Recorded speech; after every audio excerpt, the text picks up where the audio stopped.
Reporter exclusive. രാഷ്ട്രീയത്തിൽ നേരിട്ടിടപെട്ട ശിവഗിരി മഠം. കോൺഗ്രസ് സ്ഥാനാർത്ഥി പട്ടികയിലേക്ക് 18 പേരെ നിർദ്ദേശിച്ചതായി ശിവഗിരി മഠാധിപതി സ്വാമി സച്ചിദാനന്ദ റിപ്പോർട്ടറിനോട്. കോൺഗ്രസിന്റെ പ്രധാന നേതാക്കൾ ബന്ധപ്പെട്ടിരുന്നു. ശിവഗിരി മഠത്തിന്റെ നിർദ്ദേശങ്ങൾ കോൺഗ്രസ് പരിഗണിക്കുമെന്നും മഠാധിപതി പറഞ്ഞു.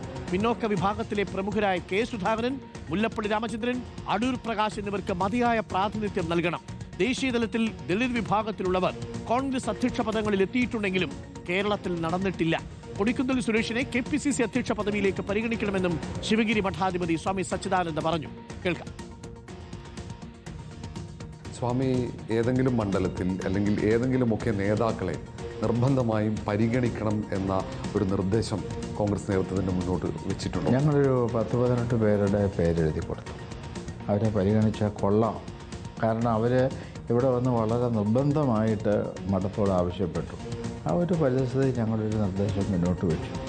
അതിൽ കുറേ പേരെയെങ്കിലും പരിഗണിക്കുമെന്നുള്ള ഒരു വിശ്വാസമാണ് ഞങ്ങൾക്കുള്ളത്. കേരളത്തിലെ കോൺഗ്രസിൻ്റെ നേതാക്കൾ ഈ ഘട്ടത്തിൽ, ഈ ചർച്ചകളോടൊക്കെ നടക്കുന്ന ഘട്ടത്തിൽ സ്വാമിയുമായി ബന്ധപ്പെടുകയോ അല്ലെങ്കിൽ അങ്ങനെ പരിഗണിക്കും എന്ന ഏതെങ്കിലും തരത്തിൽ പറഞ്ഞിട്ടുണ്ടോ? കോൺഗ്രസ് പാർട്ടിയുടെ പ്രധാനപ്പെട്ട നേതാക്കന്മാരൊക്കെ ബന്ധപ്പെട്ടിട്ടുണ്ട്.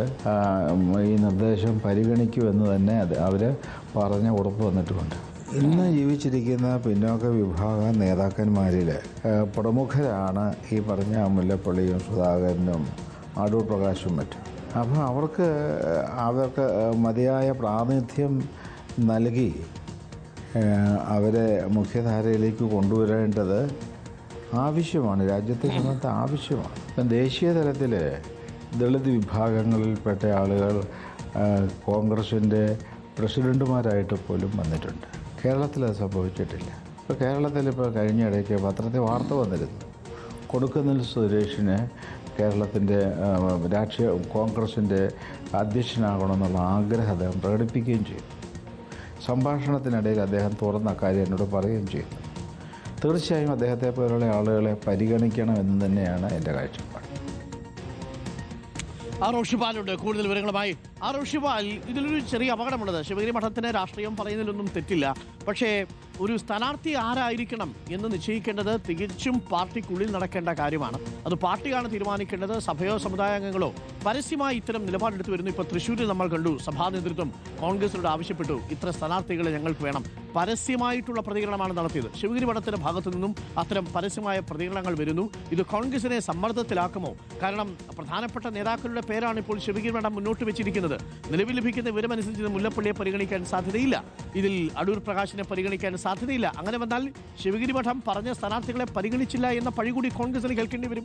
പറയാതിരിക്കാൻ ശിവഗിരി മഠവും, പറഞ്ഞാലത് കേൾക്കാൻ കോൺഗ്രസും താല്പര്യം കാട്ടുക എന്നുള്ളതാണ്. പക്ഷേ ഇത് രണ്ടും ഇവിടെ നടക്കുന്നില്ല എന്നുള്ളതാണ് നമ്മുടെ മുന്നിലുള്ള അവസ്ഥ. എന്താണ് സച്ചിദാനന്ദ പറയുന്നത്, സ്വാമി പറയുന്നത്? ശിവഗിരി മഠം നേരിട്ട് രാഷ്ട്രീയ പാർട്ടികളോട്, പ്രത്യേകിച്ച് കോൺഗ്രസ് പാർട്ടിയോട് സ്ഥാനാർത്ഥികളുടെ പേര് നിർദ്ദേശിച്ചു എന്നല്ലേ മനസ്സിലാക്കുന്നത്? കോൺഗ്രസ് അത് കേൾക്കാനുള്ള സാധ്യത വിരളമല്ലേ ഇപ്പോൾ? അരുൺകുമാർ, ശിവഗിരി മഠത്തിൽ രാഹുൽ ഗാന്ധി എത്തിയ സമയത്ത് രാഹുൽ ഗാന്ധിയോട് തന്നെ കഴിഞ്ഞ നിയമസഭാ തെരഞ്ഞെടുപ്പിൽ പിന്നോക്ക വിഭാഗത്തിലും പ്രത്യേകിച്ച് ഈഴവ വിഭാഗത്തിൽ നിന്നും കൂടുതൽ പേരെ പരിഗണിച്ചിരുന്നില്ല, അവഗണിച്ചു എന്ന പരാതി പറയുകയും രാഹുൽ ഗാന്ധി അതിന് പരിഹാരമുണ്ടാക്കാമെന്ന വാക്ക് നൽകിയെന്നാണ് മഠാധിപതി സച്ചിദാനന്ദ സ്വാമി പറയുന്നത്. അതിന്റെ അടിസ്ഥാനത്തിലാണ് 18 കോൺഗ്രസ് നേതാക്കളുടെ പേര് ചില നിയമസഭാ മണ്ഡലങ്ങൾ എഴുതിക്കൊണ്ട് കൈമാറിയത്. ആ പട്ടികയിലെ പലരുടെയും പേരുകൾ അംഗീകരിക്കപ്പെടുമെന്ന ആത്മവിശ്വാസമാണ് മഠാധിപതി സച്ചിദാനന്ദ സ്വാമിക്കുള്ളത്. നേരെ മറിച്ച് വിരുദ്ധമായ തീരുമാനം വരികയാണെങ്കിൽ കടുത്ത പ്രതികരണം സ്വാമി സച്ചിദാനന്ദയുടെ ഭാഗത്തുനിന്നുണ്ടാകുമെന്ന കാര്യത്തിൽ സംശയമില്ല. അതിൽ പ്രധാനികൾ ഇപ്പോൾ കെ സുധാകരന് സീറ്റ് ലഭിക്കാനുള്ള സാധ്യത വളരെ കുറവാണ്. അപ്പോൾ അടൂർ പ്രകാശിന് സീറ്റ് ലഭിക്കാനുള്ള സാധ്യതയില്ല. മുല്ലപ്പള്ളി രാമചന്ദ്രൻ നേരത്തെ കൊയിലാണ്ടിയിൽ പരിഗണിക്കപ്പെട്ടിരുന്നു. അവിടെ മുല്ലപ്പള്ളിയെ വെട്ടി അഡ്വക്കേറ്റ് കെ പ്രവീൺകുമാറിനെ സ്ഥാനാർത്ഥിയാക്കാനുള്ള തീരുമാനം കോൺഗ്രസ് എടുത്തു കഴിഞ്ഞു. അങ്ങനെയെങ്കിൽ ഇനി ഈ പറഞ്ഞ 3 പേർക്കും സീറ്റ് ലഭിക്കാൻ സാധ്യതയില്ല. അങ്ങനെയാണെങ്കിൽ അത് കടുത്ത പ്രതികരണമാകാൻ സാധ്യത.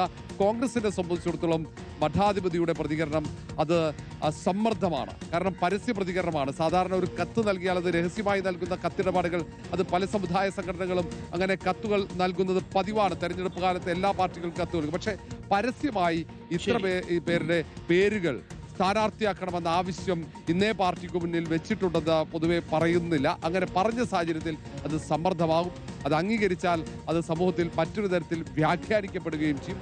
അതുകൊണ്ട് കോൺഗ്രസ് ഇനി ഇക്കാര്യത്തിൽ എന്ത് തീരുമാനമെടുക്കും എന്നതാണ്. തീരുമാനം അനുകൂലമല്ലെങ്കിൽ പ്രതികരണം കടുപ്പിക്കുമെന്ന കാര്യത്തിൽ സംശയമില്ല. അരുൺകുമാർ. Okay, thank you. റോഷിപാലാണ് വിവരം നൽകിയത്. ഇതൊക്കെ ആരോഗ്യകരമായ പ്രവണതയാണോ എന്ന് പ്രേക്ഷകർ തീരുമാനിക്കുക.